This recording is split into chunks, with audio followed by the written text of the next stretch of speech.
भारत के पर्व और त्योहार केवल रस्में भर नहीं होते, बल्कि इनमें समाज की आत्मा और संस्कृति गहराई से बसती है। इन्हीं में से एक है दशहरा, जो विजय का पर्व माना जाता है। ये हमें ये शिक्षा देता है कि असत्य चाहे कितना भी बलशाली क्यों ना हो, सत्य और धर्म के आगे उसका टिकना असंभव है। अच्छाई की राह कठिन हो सकती है, परंतु उसका अंत सदैव विजयी होता है।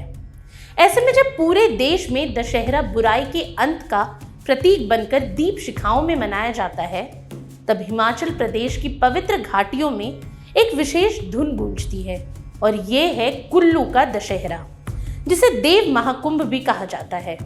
इसकी अनोखी परंपराएं, धार्मिक आस्था और ऐतिहासिक महत्व इसे भारत ही नहीं बल्कि विश्व में अद्वितीय बनाती है।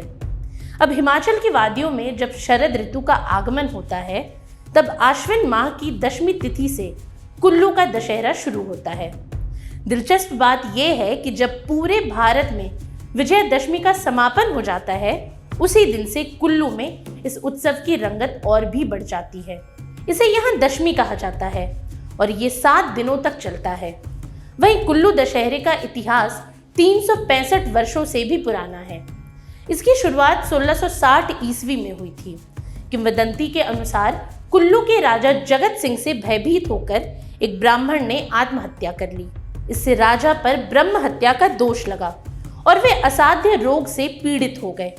जब राजा ने मुक्ति का उपाय पूछा तो पयोहारी बाबा किशन दास ने उन्हें सलाह दी कि वे अयोध्या से भगवान राम, सीता और हनुमान जी की मूर्तियां लाकर उन्हें कुल्लू में स्थापित करें और अपना राजपाट रघुनाथ जी को समर्पित कर दें। जिसके बाद राजा ने अपने सेवक दामोदर दास को मूर्तियां लाने भेजा। कहा जाता है कि जब अयोध्या के पुजारियों ने मूर्तियां वापस ले जाने की कोशिश की तो वे भारी हो गईं, लेकिन जब दामोदर दास ने उन्हें उठाया तो वे फूल की तरह हल्की थीं। ऐसे में इसे भगवान रघुनाथ की लीला मानकर पुजारियों ने मूर्तियां कुल्लू ले जाने की अनुमति दे दी, और तभी से कुल्लू में दशहरा रघुनाथ जी के सम्मान में मनाया जाता है। वहीं कुल्लू दशहरे में न केवल त्रेता युग की गूंज सुनाई देती है, बल्कि द्वापर युग की झलक भी मिलती है। पांडवों की कुलवधू और भीम की पत्नी हिडिंबा माता यहाँ के राजघराने की कुलदेवी मानी जाती हैं। दरअसल दशहरे से पहले कुल्लू के राजा द्वारा 100 से अधिक देवी देवताओं को धालपुर घाटी में आमंत्रित किया जाता है। सबसे पहले मनाली की देवी हिडिंबा माता कुल्लू आती हैं और राज परिवार स्वयं उनका स्वागत कर आशीर्वाद प्राप्त करता है। उनके आगमन से ही इस भव्य उत्सव की शुरुआत मानी जाती है। इसके बाद कुल्लू की घाटी मानो स्वर्ग का द्वार बन जाती है।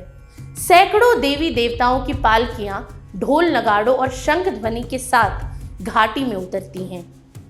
देव मिलन का ये दृश्य अद्भुत होता है, जहां देवताओं का मानो वार्षिक सम्मेलन आयोजित हो रहा हो। वहीं छठे दिन का मोहल्ला दृश्य विशेष आकर्षण का केंद्र होता है, जब रघुनाथ जी के चारों ओर रंग बिरंगी पालकियां सजी होती हैं और पूरी रात भक्ति गीत और नृत्य का आयोजन होता है। लेकिन क्या आपने कभी ये सोचा है कि कुल्लू दशहरा 7 दिनों तक क्यों मनाया जाता है? इसका उत्तर रामायण की कथा से जुड़ा हुआ है।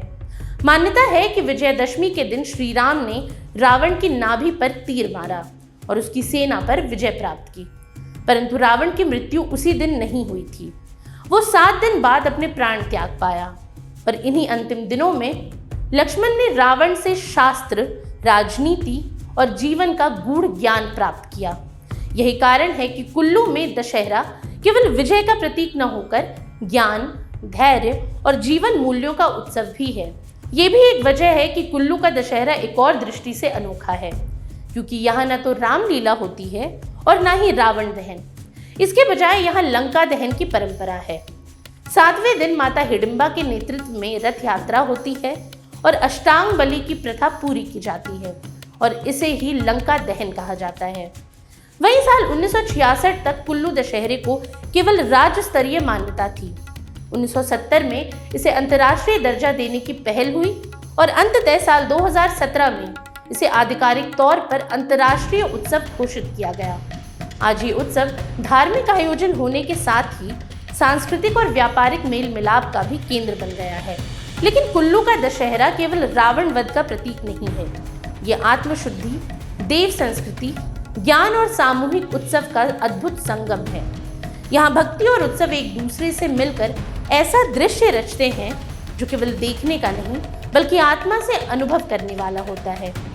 कुल्लू की घाटियों में गूंजते शंखनाद और देवताओं की पालकियां प्रमाण है कि भारत की सांस्कृतिक आत्मा आज भी जीवंत है और हमारे पर्व उसकी सबसे बड़ी पहचान है। आज के लिए इतना ही। ये सामग्री आपके लिए जुटाई थी उर्वशी शेखर ने और वीडियो संयोजन किया था राहुल कुमार ने। ये वीडियो आपको कैसा लगा हमें कमेंट सेक्शन में ज़रूर बताएं और ऐसी तमाम रोचक जानकारियों के लिए बने रहिए स्वराज पोस्ट बिहार झारखंड के साथ। और अब तक अगर आपने हमारे YouTube चैनल को सब्सक्राइब नहीं किया तो अभी जाकर करें और Facebook पर हमारे पेज को लाइक और फॉलो करना ना भूलें।